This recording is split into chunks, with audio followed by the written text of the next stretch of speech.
ಕೊಟ್ಟಿದ್ದೀರಪ್ಪ, ಅದು ನೀವು ತಿನ್ನುವ ಅಧಿಕಾರ ನಿಮಗಿಲ್ಲ, ರಾವಣ ಆಸ್ತಿ ಹೊಡೆಯುವ ಅಧಿಕಾರ ನಿಮಗಿಲ್ಲ, ಎಲ್ಲ ನಿಮ್ಗೆ ಬೇಕು ಅನ್ನುವಂಥ ಅಧಿಕಾರ ನಿಮಗಿಲ್ಲ ಅನ್ನೋದನ್ನು ಇವತ್ತು ವಿರೋಧ ಪಕ್ಷಗಳು ಅವ್ರಿಗೆ ಎಚ್ಚರಿಕೆ ಕೊಡ್ತಾ ಇದ್ದಾರೆ. ಹೀಗಾಗಿ ಇವತ್ತು ಏನು ಮಾಡಬೇಕು ಅನ್ನೋದು ದೊಡ್ಡ ಸಂಕಟ. ಒಂದು ಕಡೆಗೆ RSSಗೆ ತನ್ನ ಮನುಷ್ಯ ಈ ಚಂಪತ್ ರಾಯ್ ಅವರು ಮತ್ತು ಈ ಉಳಿದವರು ಅವರು ಉಳಿಸ್ಕೊಳ್ಬೇಕು ಅನ್ನುವಂಥದ್ದು ಅದನ್ನು ಒತ್ತಡ ತರ್ತಾ ಇದ್ದಾರೆ ಸುದ್ದಿಗಳಿದ್ದಾವೆ.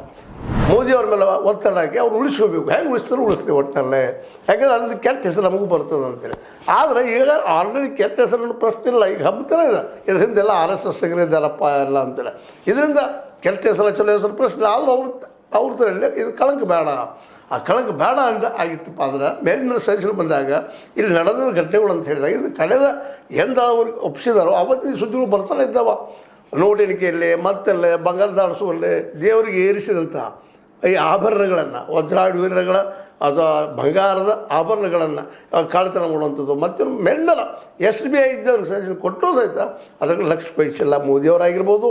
ಅದೇ ಕಾಲಕ್ಕೆ ನಮ್ಮ ಚಂಪತ್ ರಾಯರಂತೆ ಅದು ಮಾಡುವಂಥ ಅಲ್ಲ ಅಂದರೂ ಸಹಿತ ಅವ್ರಿಗೆ ಅದು ಗಮನ ಹರಿಸ್ಬೇಕಾಯ್ತು. ಅವ್ರು ಜನ ಮಾಡ್ತಾ ಇದ್ದಾರಲ್ಲ, ಅವ್ರು ನೇರ ಮಾಡೋದಿದ್ರು, ಇವ್ರು ಕುಮ್ಮಕ್ಕಿಲ್ದಾರದವ್ರು ಹೆಂಗೆ ಮಾಡ್ಲಿಕ್ಕೆ ಸಾಧ್ಯ ಅನ್ನೋದು ಇವತ್ತು ದೊಡ್ಡ ಪ್ರಶ್ನೆ ಆಗಿದೆ. ಅದರಲ್ಲೂ ಈ ಒಂದು ಟ್ರಸ್ಟ್ನಲ್ಲೇ ಯೋಗಿ ಆದಿತ್ಯನಾಥ್ ಅವ್ರನ್ನ ತೆಗೆದುಕೊಳ್ಳೋದು ಹೋಗಿ ಸಹಿತ ಯೋಗಿ ಆದಿತ್ಯನಾಥ್ ಸೇಮ್ ಉತ್ತರ ಪ್ರದೇಶ ಅವ್ರಿಗೂ ಸಹಿತ ಇವತ್ತು ಚಂಪತ್ ರಾಯರ ಜೊತೆಗೆ ಅಷ್ಟೊಂದು ಒಳ್ಳೆಯ ಸಂಬಂಧ ಇಲ್ಲ ಅಂತ ಹೇಳ್ತಾರೆ, ಹೇಳಲಿಕ್ಕಾಗ್ತದೆ. ಅಂದ್ರೆ ಛತ್ತೀಸ್ಗಢ ಆದ ಅವರಿಬ್ಬರ ಮಧ್ಯದಲ್ಲೇ ಅವ್ರಿಗಿದು ಚಂಪತ್ ರಾಯಿಗೆ ಶಿಕ್ಷೆ ಆಗಲೇಬೇಕು ಅನ್ನುವಂಥ ಮನೋವೃತ್ತಿ ಅವರಾಗಿದ್ದಕ್ಕಾಗಿನ ಅದನ್ನು ಕೇವಲ ಒಂದು ಸಡನ್ನಾಗಿ FIR ಆಗಲಾರ್ದ ಕೆಳಗೆ SIT ನೇಮಿಸಿಕೊಂಡು ಸಾಕಷ್ಟು ಮಟ್ಟಿಗೆ ಸರ್ಕಾರದ ಕೈಲಿಟ್ಟುಕೊಂಡು ತಮ್ಮ ಕೈಯಿಂದ ಅದನ್ನು ಆಟ ಆಡಿಸ್ಬೇಕಂತ ಮಾಡಿದರು.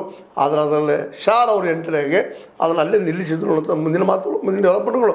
ಅದೇನೋ ಆಗಲಿ, ಇದೆಲ್ಲ ನಡೆದಂತೆ ಸತ್ಯ. ಇವತ್ತು ಚಂಪತ್ ರಾಯರನ್ನು ಎನ್ಕ್ವೈರಿ ಮಾಡೋದಷ್ಟೇ ಅಲ್ಲ, ಶಿಕ್ಷೆ ಆಗಬೇಕು ಅನ್ನುವಂಥದ್ದು. ರಾಜೀನಾಮೆ ಇವತ್ತು ಕೊಟ್ಟಿದ್ದೀನಿ, ನಮ್ಮ ಜನಕ್ಕೆ ಬೇಡ ಇರೋದವ್ರು ಹೇಳಿರ್ಬೋದು, ಚಂಪತ್ ರಾಯರು ರಾಜೀನಾಮೆ ಕೊಟ್ಟಿರ್ಬೋದು ಅದಕ್ಕೆ. ಆದರೆ ಈಗ ಮಾಡಿದ ಕರ್ಮಗಳಿಗೆ ಶಿಕ್ಷೆ ಆಗಲೇಬೇಕಲ್ಲ ಅನ್ನೋದು ವಿರೋಧಿಗಳು.